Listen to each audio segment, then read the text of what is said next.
अस्सलाम वालेकुम। Welcome to my YouTube channel IT knowledge. Dear students, आज हम CS21 की जीडीपी का सॉल्यूशन करेंगे। मैं आज आपके साथ इस जीडीपी का सॉल्यूशन आपके साथ लेकर आया हूं। तो काफ़ी इम्पोर्टेंट ये जीडीपी है। तो चलें करते हैं स्टार्ट इसको। अगर ये जीटीबी की स्टार्ट करने से पहले अगर आपसे एक रिक्वेस्ट है, अगर आपने अभी तक मेरा चैनल सब्सक्राइब नहीं किया है तो प्लीज़ एक रिक्वेस्ट है, पहले मेरा चैनल सब्सक्राइब कर दें एंड वीडियो को भी लाइक कर दें। तो फिर अब करते हैं स्टार्ट इस जीटीबी को। जीटीबी जो हमने करनी है, इसकी डेडलाइन डेट है 15 फरवरी टू 16 फरवरी। 15 फरवरी को ये जो जीटीबी होगी ये ओपन होगी हमारे एलएमएस पे, और 16 फेब तक हम इसको सबमिट कर सकते हैं। 16 फेब तक बाद हम इसको सबमिट नहीं कर सकते। तो ये डेट जेन में रखिएगा। जीटीबी की कुछ इंस्ट्रक्शन है, इन्होंने कुछ हदायत दी हुई हैं, इनको भी हमने फॉलो करना है। सबसे पहले है you need to provide precise and to the point answer, avoid irrelevant details. हमने जो जीडीपी सॉल्व करनी है, हमने टू द पॉइंट और अवॉइड जो जो एक डाटा है उसको हमने फॉलो करना है। मतलब हमें फजूल डाटा इसमें हमने नहीं लिखना है।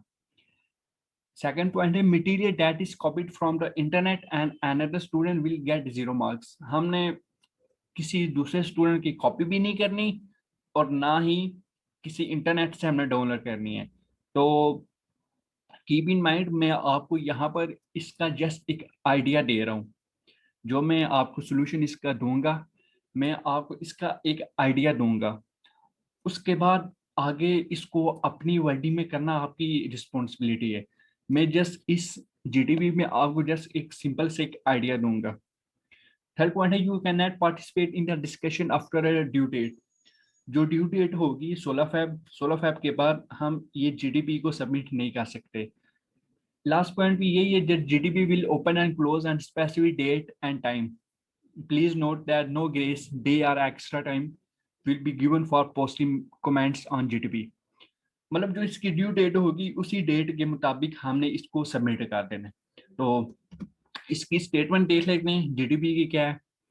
नंबर वन है modern programming language like C++ supports static as well as dynamic memory allocation for variable, object, structure, etc. In static allocation, memory is allocated to the program during compile time. However, in the case of dynamic allocation, memory is allocated during runtime. Both these techniques have their pros and cons and can be used in different scenarios.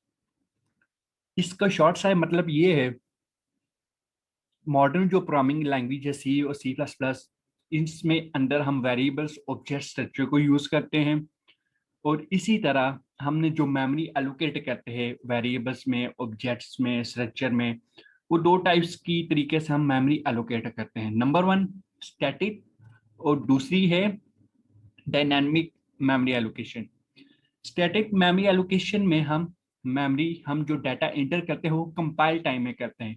Compile time mean जब हम coding करते हैं तो उस वक्त हम कुछ declaration करते हैं, कुछ इनिशियलाइजेशन करते हैं। जब हम इनिशियलाइजेशन कर रहे होते हैं वो कंपाइल टाइम में हम उसको मेमोरी दे रहे होते हैं, उस मेमोरी के अंदर डाटा एंटर कर रहे होते हैं। जबकि दूसरी टेक्निक है डायनामिक एलोकेशन। डायनामिक एलोकेशन में हम रन टाइम में डाटा एंटर कर रहे होते हैं। तो रन टाइम मीन जब हम कोडिंग में सीन करते हैं, सीन करके फिर हम वो ब्लैक स्क्रीन एक आती है तो उसके अंदर कुछ हम डाटा एंटर करते हैं।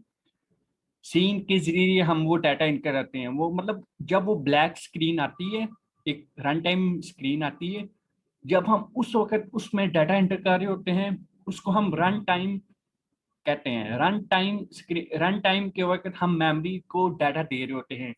जब हम रन टाइम में डाटा दे रहे होते हैं तो उसको हम डायनामिक मेमोरी एलोकेशन कहते हैं। उसके बाद है बोथ दिस टेक्निक, इन दोनों टेक्निक्स में इनके कुछ फायदे भी हैं, इनके कुछ नुकसानात भी हैं। तो नीचे है एक जो मेन अब स्टेटमेंट है वो ये है Now suppose you are working in an XY organization as a C++ developer. मिसाल के तौर पर आप एक XY ऑर्गेनाइजेशन है, आप समझ ले एक कंपनी है, उसमें हम C++ developer as a C++ developer हम कोई जॉब कर रहे हैं. Currently, the HR department of the organization is recruiting people for a vacant position in का organization. कोई भी कंपनी है उसमें एक डिपार्टमेंट होता है HR mean human resource. Human resource किसी भी कंपनी में ह्यूमन रिसोर्स डिपार्टमेंट सबसे ऊपर लेवल पे होता है. ह्यूमन रिसोर्स की रिस्पॉन्सिबिलिटी ये होती है उस कंपनी में जितने भी एम्प्लॉयज हैं उनका डाटा सेव रखना और उस कंपनी के अंदर मजीद एम्प्लॉयज ऐड करना. उसके बाद है software team of the organisation assign you to task of developing an application to keep track of the number and records of applicants who have applied for this post. मिसाल के ऊपर एक software team है, उन्होंने आपको एक task दिया है. वो टास्क ये है कि जितने भी आपके उस कंपनी में जितने भी एप्लीकेंट्स हैं, जितने भी दरखास्त है जिन्होंने जॉब उस कंपनी में जॉब करनी है सॉरी, जितने भी दरखास्त गुजार है जिन्होंने उस कंपनी में जॉब करनी है, उनका सारा रिकॉर्ड, उनके सारे जितने वो एप्लीकेंट्स हैं उनका सारा रिकॉर्ड मेंटेन करना है. उसके बाद है no keeping in mind that organisation has limited number of computational resource available to them. लेकिन उससे पहले ये माइंड में ये चीज रखनी है कि उस कंपनी में जो कंप्यूटेशन रिसोर्सेज हैं, मिसालों पर जितने उनके पास कंप्यूटर्स है, जितने उनके पास सिस्टम्स है, उनके जो रिसोर्सेज है, मतलब उनकी कंप्यूटर की कैपेसिटी इतनी अच्छी नहीं है, बहुत ज़्यादा वीक है. तो उसके लिए being a C++ developer which type of memory allocation technique, हम एज अ C++ डेवलपर वहाँ पे हम कौन सी मेमोरी एलोकेशन टेक्निक यूज करेंगे.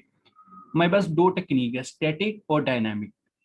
You will be using in this case, इस सिचुएशन में हम इन दोनों में से कौन सी मेमोरी एलोकेशन वहाँ पे प्रेफर देंगे, कौन सी हम कहेंगे कि आप ये वाली मेमोरी एलोकेशन यूज करें. Justify your answer with valid reason in either case. इस सारी सिचुएशन में सही सिचुएशन क्या है, एक कंपनी है, वहां पे एक एचआर डिपार्टमेंट है, एचआर डिपार्टमेंट में हमने उस डिपार्टमेंट ने हमें एक रिस्पॉन्सिबिलिटी दी है. वो हमारी रिस्पॉन्सिबिलिटी ये है कि जितने भी न्यू एप्लीकेंट्स है, जितने भी लोगों ने वहाँ पे जॉब करने के लिए वहाँ पे अपनी दरखास्त दी है, उन सारी एप्लीकेंट्स का हमने रिकॉर्ड मेंटेन करना है. और सारा रिकॉर्ड मेंटेन हमने एक सॉफ्टवेयर बनाना है. और सॉफ्टवेयर ऐसा बनाना है जो उसमें सारा रिकॉर्ड मेंटेन हो. उनके नंबर्स कितने वो टोटल हैं, उनका सारा record, name, father name, education, सारा रिकॉर्ड उनका मेंटेन करना है.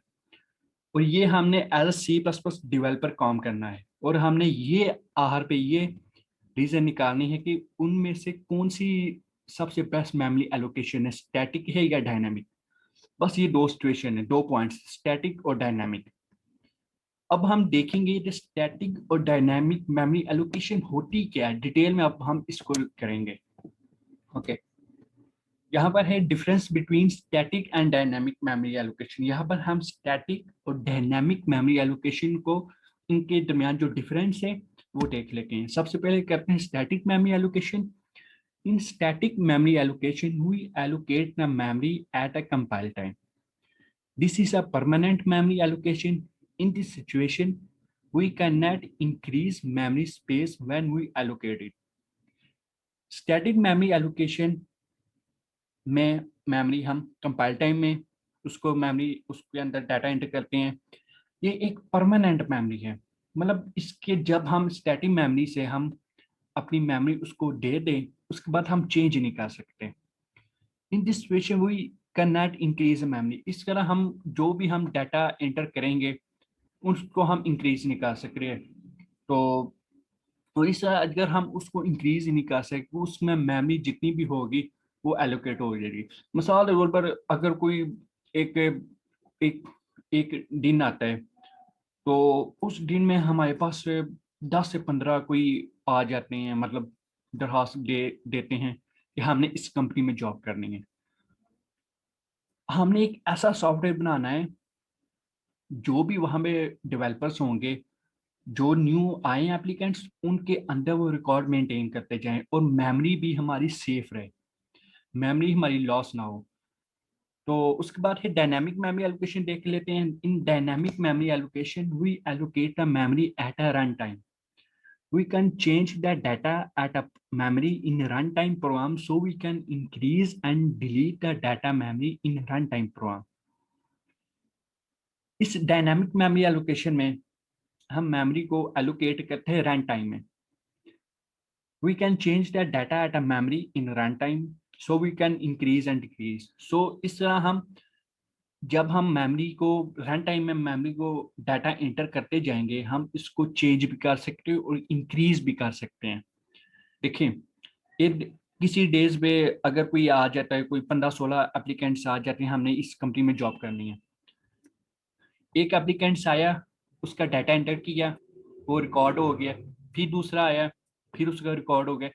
इस तरह जिस तरह वो आते जाएंगे, इस तरह मेमोरी जो हमारी कंप्यूटर की जो मेमोरी होगी, उसके अंदर डाटा सेव होता जाएगा। लेकिन स्टैटिक मेमोरी एलोकेशन देखें, इसमें हमने एक परमानेंट इसको मेमोरी देनी। मिसाल के तौर पर हम इसको 1000 मेमोरी दे देते हैं, 1000 मेमोरी दे देते हैं, और जो एप्लीकेंट्स आ रहे हैं जिन्होंने दरखास्त दी है, वो बेशक 10-15 हों, 10-15 कहाँ और 1000 कहाँ। मतलब 10-15 को ठीक वो मेमोरी फिल हो जाएगी, और 10-15 में से 1000 में से 15 माइनस करो, पीछे जितनी भी मेमोरी रहेगी वो सारी वेस्ट हुई ना, लॉस हुई। तो फिर ये तो फजूल ही होगी ना मेमोरी। तो इसलिए ये बेस्ट है डायनामिक मेमोरी एलोकेशन को हम प्रेफर दें। डायनामिक मेमोरी एलोकेशन से वो डाटा आएगा और सेव करते जाएंगे। एक बंदा आया, उसने एक मेमोरी ली, फिर दूसरा बंदा आया, उसका हमने रिकॉर्ड मेंटेन किया, वो भी सेव होगी, तीसरा आया, इस तरह स्टेप बाय स्टेप ये चलता जाएगा। ओके, ये को हम अब हमने इसका कंक्लूजन ये निकाल लिया, डायनामिक मेमोरी एलोकेशन सबसे ज्यादा बेस्ट है। तो अब हम इसकी रीजन देख लेते हैं, ये क्यों बेस्ट है। ये बेस्ट है, लेकिन अब इसकी रीजन क्या है। Dynamic application is best for static memory allocation, ये एक बेस्ट है। तो अब हम इसकी मेन जो रीजन है, अब वो उनको देख लेते हैं। मेन रीजन है, in this scenario our memory is not loss. इस सिनेरियो में, डायनामिक मेमोरी एलोकेशन सिनेरियो में, हमारी जो मेमोरी होगी वो लॉस पे नहीं जाती। सेकंड है, in this memory we add more data. इस तरीके से हम मेमोरी के अंदर डाटा मजीद ऐड कर सकते हैं। तीसरा पॉइंट है, in dynamic memory allocation we delete the data so as that memory is free for space.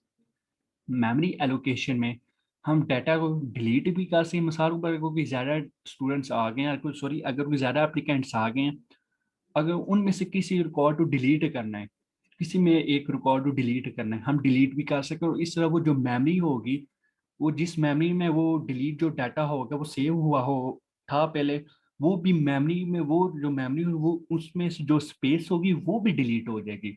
मतलब वो स्पेस फ्री हो जाएगी। फोर्थ पॉइंट है, the best may reason for dynamic memory allocation, it allocate a memory at run time. सबसे जो best में reason है, ये है, वो वजह ये है कि ये जो मेमोरी है, ये जो टेक्निक है डायनामिक मेमोरी एलोकेशन की, ये रन टाइम में जाके हम इसको एग्जीक्यूट करते हैं। तो ये एक 4 पॉइंट्स थे, ये जो 4 मेन रीजन थे। आई थिंक सो आपको इस जीडीपी की अच्छे से अच्छी समझ आई होगी। मुझे पूरी उम्मीद है आपको समझ आई होगी। अगर फिर भी आपको इसकी अंडरस्टैंडिंग थोड़ी सी कंफ्यूजन है, तो आप ज़रूर पूछिएगा। मैं इंशाल्लाह ज़रूर आपकी हेल्प करूँगा। एंड इसके अलावा ये जो हमारी जीडीपी 15 फरवरी को ओपन होगी, तो इसकी मैं एक फाइल बना के डिस्क्रिप्शन में डाल दूंगा। तो आप वहाँ से थोड़ा से डाउनलोड कर लीजिए। तो आप वहाँ पे थोड़ी सी चेंजिंग की ज़रूर करिएगा, क्योंकि अगर आपने सीधे डायरेक्ट उसको कॉपी पेस्ट करके वहाँ पे सबमिट कर दी, तो काफ़ी ज़्यादा स्टूडेंट्स के 0 मार्क्स आएंगे। तो थोड़ी सी चेंजिंग कर लीजिएगा आप, इंशाल्लाह। अब हम नेक्स्ट वीडियो में मिलेंगे। टेक केयर, अल्लाह हाफिज़।